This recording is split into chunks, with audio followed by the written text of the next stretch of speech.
malas nak usaha. Cerita sana sini gebang, kau merata-rata.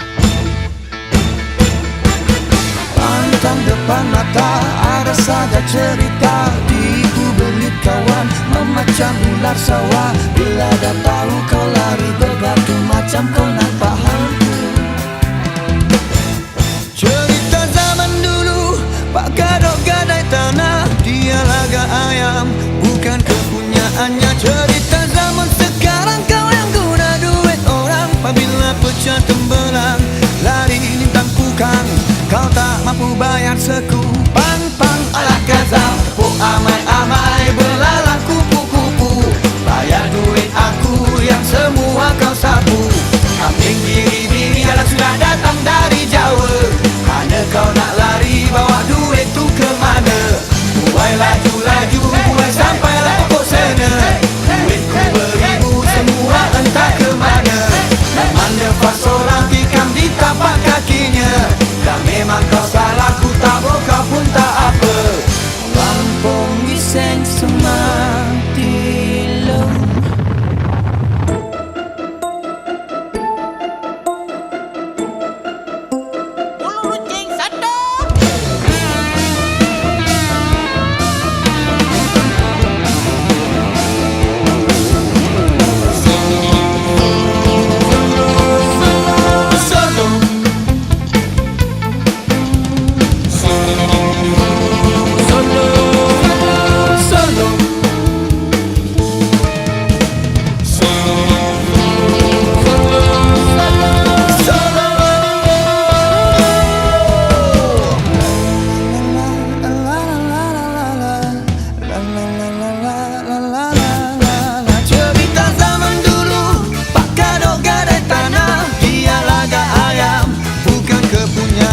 Cerita zaman sekarang, kau yang guna duit orang. Apabila pecah tembelang, lari lintang pukang. Kau tak mampu bayar seku. Pang-pang, ram-pam-pam, tepuk amai-amai, belalang kupu-kupu. Bayar duit aku yang semua kau sapu. Kambing biri-biri sudah datang dari Jawa. Mana kau nak lari, bawa duit tu ke mana? Buai laju-laju, buai sampai pokok sana. Bayar hutang itu takut nanti kau merana. Memandang fasola tikam di tapak kakinya. Dah memang kau salah, ku tabur kau pun tak apa. Rampung iseng semakin Rampung iseng semakin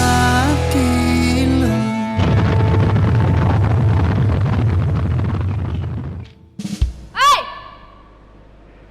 Ni apa benda semua ramai-ramai ni? Aku tak faham lah masalah korang ni. Kau tahu tak aku nak tidur? Aku tak faham masalah kau. Aku nak tidur mekak-mekak kat sini ramai-ramai ni. Apa benda ni semua? Ha? Wash apa benda? Cakap apa aku ni? Semua kau cakap apa aku? Cakap apa aku ni? Ramai-ramai ni kenapa? Dia orang pembuyan ke apa dia? Dia orang mati ke apa dah? Macam pakai spek apa benda sebenarnya? Cantik sangat muka kau macam tu. Sekarang aku sekarang apa masalah kau nak sekolah? Ha?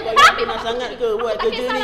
Aku buat benda ni semua sebab awet aku tahu. Dia dah lah tiap bulan nak sambut Mansuri, orang sambut anniversary. Bila Mansuri bulan aku beli teddy bear. Lepas tu setiap minggu nak makan durian. Durian aku, dia minta musaking aku dah belajar dari awal. Sebab tu lah aku buat kerja ni. Sebab aku tak nak berhutang.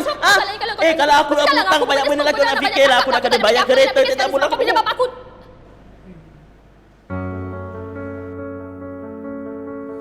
Terlalu panjang kisah yang kita karang, hingga tiada dayaku menoktahkannya. Sungguh aku tak pernah mengenal lelah untuk mencintaimu. Dengarkan. Dah. Pesan kita? Serius tak? Oh no.